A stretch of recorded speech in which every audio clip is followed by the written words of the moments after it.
It is Thursday. um, Lex and I are out in Oregon visiting my sister and brother-in-law and niece. Lex got to meet his cousin for the first time, which was really cool, and it's been neat, them getting to spend time together and me getting to spend time with everyone and all of that. So we're having a good time now, but we had a really rough time getting here. Um, and it had nothing to do with Lex. I was really nervous about flying cross country by myself with a 9 month old. He's 9 months today. Um, and that ended up not being the issue at all. He was great, like the whole trip basically. He really didn't fuss. He didn't really get upset. He did really well on the planes. Um, yeah, he's really been a trooper. But um, our our trip was a complete and utter disaster. It was awful. So basically, we were supposed to fly out on first thing Monday morning. Like our flight was at 6:55. Our original flight was supposed to be at 6:55 a.m. on Monday morning from our local airport, which is not a small airport. Um, and um, we were supposed to have three flights to get to my sister. Um, we were supposed to change planes in Chicago and in San Francisco. So Sunday morning, I get an email, not even a phone call or anything, an email from United. We were flying on United, saying that our first flight through Chicago was canceled because there was a big Midwestern storm, winter storm. So I had to call. I couldn't figure out, like, it said go here to find out your rescheduled trip or whatever, and I went there and there was like no information. They still had the old flight up on my itinerary, so I had to call United, and basically my options for being rebooked were to either fly out on Monday afternoon, getting us in here at midnight local time, 3 a.m. our time, or I could wait and fly out first thing in the morning on Tuesday. So neither option sounded great to me. Like I was really trying to fly during the day if I could, because I didn't know how Lex was going to be on the planes. I didn't know if he was going to sleep and whatnot. So the idea of flying so late and getting in so late was not appealing, but that's what I ended up choosing, because at least then I wouldn't lose a whole day. So got rebooked on that. So then we were supposed to fly through Newark and San Francisco. Okay, whatever, had to like kind of change my frame of mind about the trip and whatnot, but okay, that's fine. So I had Monday, like, we left the house at about 1 to head to the airport, so I had all morning to finish getting ready. Lex got to take a good nap at home and all of that, so like it was fine. So we got to the airport at 1:30, 1:45, and I went and thankfully Eric parked to help us bring stuff in and came in with us. Went and checked in at the counter, and they said, "Oh, your flight out of here is delayed. We're going to rebook you through a different airport." So they ended up sending me to Boston instead. And they were going to get a cab for us, which I ended up, like, Eric was standing there with us, and they were trying to figure this all out, and I was given the option to stay on my original flight and try to make it, and it would give me, at best, like a half an hour connection time in Newark, which, in hindsight, I should have just done that, but whatever. So Eric was standing there, and I, after a few minutes, and like really thinking like I'm not comfortable just being stuck in a cab with Lex, especially, and like having to install his car seat there and all of that. So, so I asked Eric if he would just drive us, and he said, yeah, of course.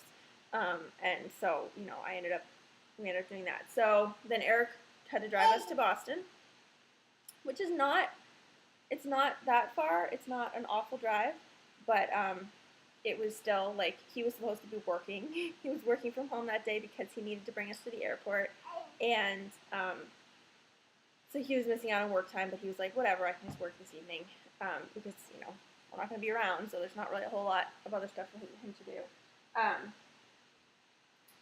So he drives us to Boston. We get to Boston. We can't find the parking lot. First of all, like he was going to help us bring stuff in again, and we couldn't find the parking lot. So I was just getting really frustrated and like watching the time tick down to when my flight was boarding and leaving and everything. So he just pulled up to the curb, and you know I got all of our stuff, and he let us off. Now I was bringing Lex's car seat, which I had bought a like padded car seat bag for, and it was a backpack. And I decided that I was going to gate check it because I was nervous, especially with us having so many connections initially on our original itinerary. I was nervous about, I didn't mention that flying out of Boston, then we were only going to have the connection in San Francisco and then get our original flight out of there. So I decided I was going to gate check it, which meant that I was going to have to then be carrying this car seat through the airport. So it was, you know, it was not awful. It was it was heavy, but it was a backpack. So like I was able to wear it, and it was not that bad. I'm sorry for like the coloring and everything being washed out and stuff. I'm recording on my webcam, and it's whatever. So I get inside. I get to the counter. First of all, it takes them like a half an hour to like figure out my reservation because they had not changed it correctly at the original airport. I know. And, like, the woman at the counter there seemed to have no idea. She was, overall, I have been totally unimpressed, frustrated, upset at the customer service with United and their ability to actually help and do what you need them to do. So finally they get that straightened out, whatever. They kept asking me if I was checking the car seat. And I said, no, I'm gate checking it. But I did have a suitcase to check. I put that up. It weighed 2 pounds over the limit. It was like 52 pounds. And so the woman's like, you're going to have to take something out of there. And I don't understand why she didn't just think, oh, you've been put through so much already. Like, it's 2 pounds, whatever. So I open up the suitcase. Like, I'm all upset. It's like I only have an hour until my flight is boarding. So I open up the suitcase, try to find something to take out my toiletry bag, not thinking, oh my god, there's tons of liquids in there. Like, of course I can't take that through security. And eventually I realized that and put it back in and then said to the woman, can't you just waive it? Like, this is like my third time being rebooked. You put me through all of this stuff. Like, can't you just waive the fee? Because they would have charged me $100 if I didn't take anything out. And she said, okay, yeah, fine, we can do that. So get to security. Security was a breeze. Like, I wore him, and I had the easiest time going through security ever. Like, so when I've gone through security before, like when I was pregnant, I didn't want to go through the full body scanner, which even not pregnant, I don't want to go through. They would like pat me down or whatever. Wearing him, you go through the metal detector, they swab your hands and like check for check for explosive material, and that's it. It's so strange, but anyway, they did make me take the car seat out of the bag, and like it wouldn't fit through the scanner thing, so whatever. That was a little bit of a pain, but they helped me pack it back up, and so like that was fine. Get to our gate. Ouch. Get drinks, whatever. Get to our gate. I changed his diaper and all of that, and they start boarding the plane and then bring everyone off. Apparently there had been a gas spill when they were refueling the plane, or at least that's what they thought it was. So they had to, like, the fire department came, they were cleaning it up. It was taking forever. Like, our flight was getting delayed and delayed, and it was getting to the point where I wasn't going to make my connection. So then anyone who had a connection, they then put off on this other flight to San Francisco. And so, okay, so we were going to be able to make our connection. It was going to be tight. We were going to have like half an hour, but like we'd be able to make it. And then, like right before they were about to close the door on that plane, they started, like all of the people from the original flight that I was on were starting to come on, because apparently they had realized after a couple of hours of trying to clean up this gas spill that it was actually an issue with the plane. So then we had to wait, and we were delayed about a half an hour. So they gave us the option of getting off the plane if we wanted to stay in Boston, or if we got to San Francisco and missed our flight, then because it was United's fault, they would pay for us to, whoever did that, they would pay for a hotel room for the night. We opted to stay on the plane because at least I would be as far as the West Coast. And the flight was fine. Like, he did great. He fell asleep during takeoff, and slept, like, woke up after like 45 minutes, and it took a while to get him back to sleep, but then he slept pretty much the whole rest of the flight, like waking up, nursing, and going back to sleep. So he did great. I was able to get some sleep. It was good. We get into San Francisco, and there's like no way I'm gonna make my connection. It also then took a while for me to get the car seat. It was just whatever. So I didn't make the connection. I got to the gate where my flight was leaving from. The plane was there, and the guy at the gate was like, "Yeah, I tried to hold it for you guys, but they're leaving." And like he looked out the window, and they were like just starting to back up. He's like, "Yeah, no, they're pulling out, they're leaving." And I'm like, I didn't actually say it, but that was just completely unhelpful to be saying that and acting like, oh, yeah, sorry, nothing I can do. Like, no apology. Not that he had necessarily done anything wrong, but like, anyway. So then we have to trudge all the way to United customer service. So we'd actually come in at the international terminal. Ouch, Lex, stop. We'd come in at the international terminal, which meant that I had to go this extra distance to get to our gate for our connection, which had we not come in at the international terminal, I probably would have made it. But so I had to go to customer service and wait in a long line with tons of other people who had also missed their connections. Apparently there were other flights that there had been issues with too, so there were people from other flights. Finally got up there, was rebooked for a flight first thing in the morning, the first one in the morning at 8:30. Was put up in a hotel. They put us up in an Embassy Suites in San Francisco. So it was a nice hotel, but we didn't get there until midnight, which was 3 a.m. our time. And so then I called Eric, and I had been updating him all along, but just let him know that we were at the hotel and all of that. We were finally able to get some sleep. We had an okay night. Woke up at about 5.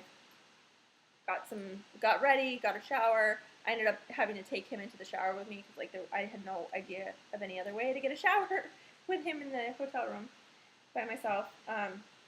Got some food. They had, it was a complimentary hot breakfast, so got some food. Got the shuttle back to the airport. I decided to just check our car seat at that point. The bag for the car seat had been. Can you maybe give me a minute? You're being very squirmy. The bag that the car seat was in was all ripped up, but I didn't think to look inside. Like, I didn't open it up at the hotel or anything. Yeah. So I decided to just check it because it was just the one short flight, and I figured it would be fine. So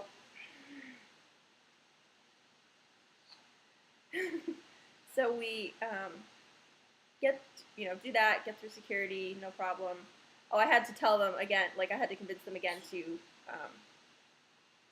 not charge me extra for my suitcase being over the weight. Oh, so they gave me the option the night before of leaving my suitcase there, and I was like, there's no way that I can stay overnight, especially with him, without stuff from my suitcase. Like, I don't have enough diapers, we don't have clothes, like, there's no way. They tried to tell me that it was going to take up to 2 hours for them to find my suitcase. They found it right away. Like, I went down to the baggage counter or whatever, and like 2 minutes later they brought the bag out.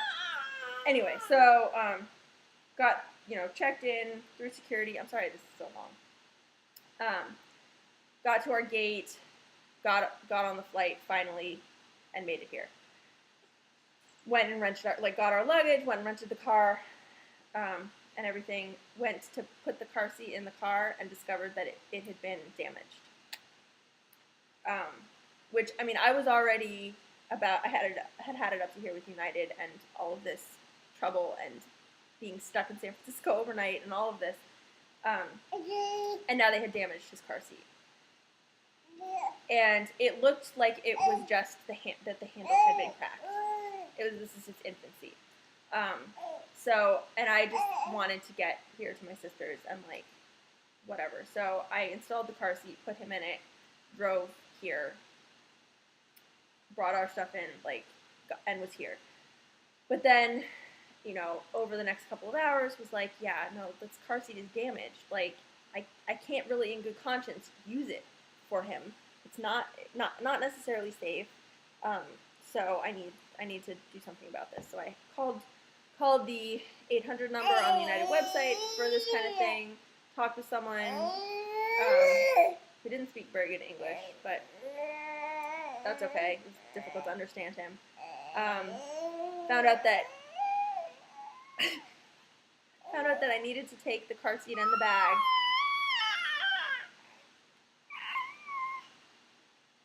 Are you adding to the story?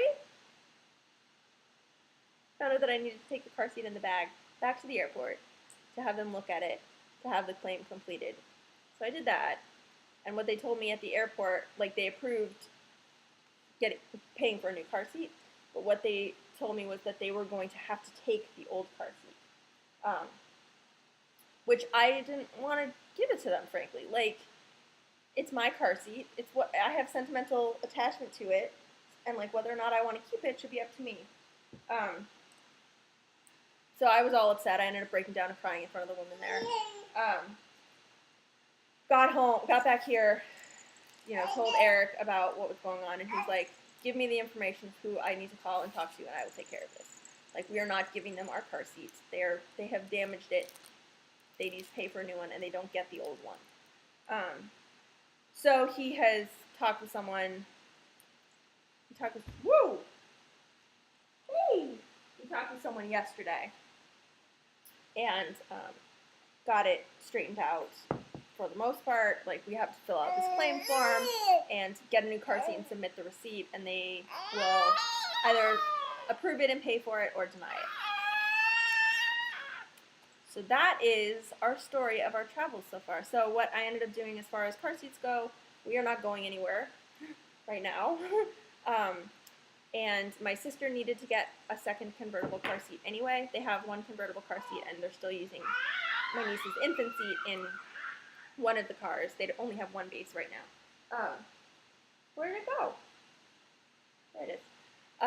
So we ended up ordering her second convertible car seat, and we'll just use it. It'll get here tomorrow from Amazon because because I have Prime, and we'll use it for the weekend, and then they'll have their second convertible car seat. And that was kind of the best solution that I could come up with. I don't want to buy another car seat here and then have to either bring it back home through the airlines and have it possibly broken again, or have to ship it home some other way. So yeah, so that is the story of our travels and Lex's first airplane trip. He did great through the whole thing. I have been kind of a mess over the whole thing, so I feel really guilty for putting him through all of this stress and everything. So yeah. So that's our story. Never flying United again. Um, even if they couldn't control a lot of what happened, there was really never anyone apologizing about any of the difficulties and having to rebook us multiple times and missing our connection. Like, no one ever apologized. The woman at the airport here, when I brought the car seat back, apologized, but like, no one else has apologized about anything. And really, their customer service is just awful, and the fact that there were so many problems, like, this is the worst experience traveling that I've ever had. And I've flown cross country, not a ton, but like probably an average of about once a year since my sister moved out here, and that was 14 years ago. So, I mean, it's enough. I've had enough experiences, and this is by far the worst. So, sorry this is so ridiculously long. Apparently this is a long story, but I felt like I needed to share it. Even if, like, no one actually watches the whole thing, I just needed to get it out. So, yeah. So I'm going to go back to playing with Lex here. We're doing some diaper laundry, and we'll try to finish that up. Hey, do you want to say goodbye? You want to say goodbye? Who's that? Who's that? Who's that? But we're here now, and we're doing okay now. So, all right, that's it. I'll be back soon to do his 9-month update once we get home. So, thanks for watching, and I'll see you later.